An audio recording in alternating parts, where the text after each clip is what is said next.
महाभारत का युद्ध 18 दिनों तक चला था। युद्ध खत्म होने के बाद कुरुक्षेत्र के मैदान में चारों तरफ से लथपथ सैनिकों की लाशें, टूटे हुए रथ, भाले, तलवार आदि सब पड़े थे और जमीन पर सैकड़ों गिद्ध, सियार और कुत्ते भोजन की तलाश में घूम रहे थे। और उन्हीं के बीच बाणों की सैया पर भीष्म पितामह लेटे हुए थे। भीष्म पितामह को ये बाण युद्ध करते समय अर्जुन ने मारे थे। भीष्म पितामह अर्जुन से कहीं महान योद्धा थे, लेकिन फिर भी अर्जुन ने उनके शरीर को अनगिनत बाणों से भेद दिया था। अर्जुन ने भीष्म पितामह को अनगिनत बाण कैसे मारे, इसके पीछे एक कहानी है।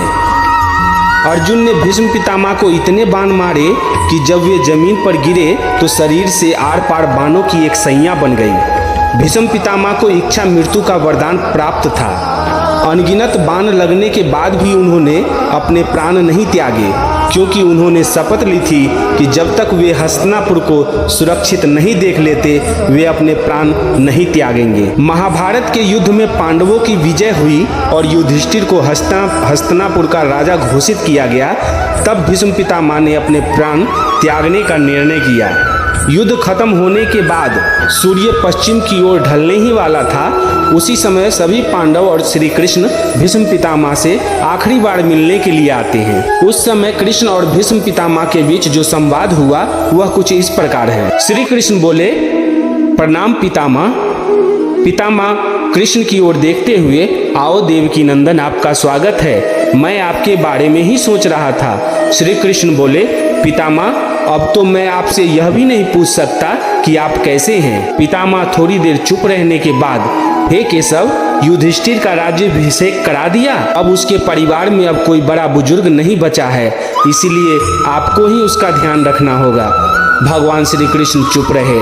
फिर पितामह कहते हैं, क्या आपसे कुछ प्रश्न पूछ सकता हूँ केशव? बड़े सही समय पर आए हो।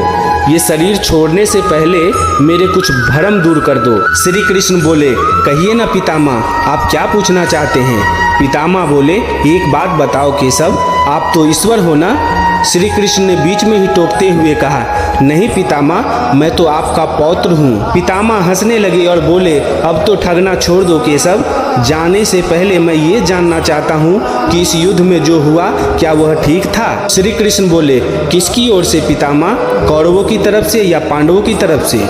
पितामह बोले, कौरवों की तरफ से चर्चा करने का अब कोई मतलब नहीं रहा केशव, लेकिन जो पांडवों की तरफ से हुआ क्या वह सही था? जैसे द्रोणाचार्य का वध, दुर्योधन के जंघों के नीचे प्रहार, दुशासन की छाती चीर देना, निहत्थे कर्ण का वध करना। श्री कृष्ण बोले, इसका उत्तर मैं कैसे दे सकता हूँ पितामह? इसका उत्तर तो उन्हें देना चाहिए जिन्होंने ये किया है, मतलब पांडवों को इसका उत्तर देना चाहिए। मैं तो इस युद्ध में कहीं था ही नहीं। पितामह कहने लगे, विश्व भले ही यह समझता रहे कि महाभारत को अर्जुन और भीम ने जीता है, लेकिन मैं जानता हूँ कि यह आपकी जीत है। मैं तो आपसे ही उत्तर पूछूंगा। श्री कृष्ण बोले, अगर आप मुझसे ही जानना चाहते हैं तो सुनिए पितामह, कुछ बुरा नहीं हुआ, वही हुआ जो होना चाहिए था। पितामह कृष्ण से कहने लगे, यह आप क्या कह रहे हो कृष्ण? मर्यादा पुरुषोत्तम राम का अवतार कृष्ण ऐसा कह रहा है? युद्ध में छल करना तो हमारे संस्कारों में कभी था ही नहीं, फिर यह उचित कैसे हो गया केशव? श्री कृष्ण बोले, पितामह, शिक्षा इतिहास से ली जाती है, लेकिन निर्णय वर्तमान के आधार पर लिया जाता है। राम त्रेता युग के नायक थे। उस समय रावण जैसा दुराचारी भी शिव भक्त था और धर्म का महाज्ञानी था, इसीलिए श्री राम ने उनके साथ कहीं छल नहीं किया। लेकिन मुझे द्वापर युग मिला है और इस युग में कंस, जरासंध, शकुनी, दुर्योधन, दुशासन जैसे कपटी लोग आए, इसलिए उनकी समाप्ति के लिए हर छल उचित है। पाप का अंत आवश्यक है, चाहे वह जिस विधि से हो। पितामह बोले, तो क्या आगे चलकर आपके इन निर्णय से गलत परंपराएं नहीं प्रारंभ होगी केशव? क्या भविष्य आपके इन छलों का अनुसरण नहीं करेगा, और करेगा तो क्या यह उचित होगा? श्री कृष्ण कहने लगे, भविष्य तो इससे भी भयानक आ रहा है पितामह। कलयुग में तो इतने से भी काम नहीं चलेगा। वहाँ मनुष्य को कृष्ण से भी कठोर होना होगा, वरना धर्म समाप्त हो जाएगा। जब क्रूर शक्तियां धर्म का विनाश करने के लिए आतुर हो तो नैतिकता अर्थहीन हो जाती है। तब केवल विजय महत्वपूर्ण होती है। मनुष्य को यह सिखाना ही होगा पितामह। पितामह बोले, तो क्या धर्म का भी विनाश हो सकता है केशव? अगर धर्म का विनाश होना ही है तो क्या मनुष्य इसे रोक सकता है? श्री कृष्ण बोले, सब कुछ ईश्वर के भरोसे छोड़कर बैठना भी तो मूर्खता है पितामह। ईश्वर स्वयं कुछ नहीं करता, सब कुछ मनुष्य को ही करना होता है।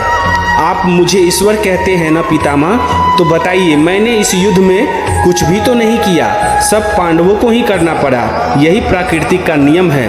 श्री कृष्ण के जवाबों से भीष्म पितामह अब संतुष्ट दिखाई दे रहे थे और उनकी आंखें धीरे धीरे बंद हो रही थी। सूरज अब ढल गया था। पितामह बोले, चलो केशव, यह धरा पर अंतिम रात है। कल संभवतः चले जाना होगा। अपने इस अभागे भक्त पर कृपा करना। भगवान श्री कृष्ण ने मन ही मन कुछ कहा और भीष्म पितामह को प्रणाम करके लौट चले। पर युद्ध की उस डरावनी अंधकार में भविष्य को जीवन का सबसे बड़ा सूत्र मिल चुका था। जब अनैतिक और क्रूर शक्तियां सत्य और धर्म का विनाश करने के लिए आक्रमण कर रही हो तो नैतिकता का पाठ आत्मघाती होता है। भविष्य में महाभारत को केवल इतिहास ही नहीं बल्कि धर्मशास्त्र, अर्थशास्त्र, कामशास्त्र, नीति शास्त्र तथा मुख्य शास्त्र भी कहा जाएगा।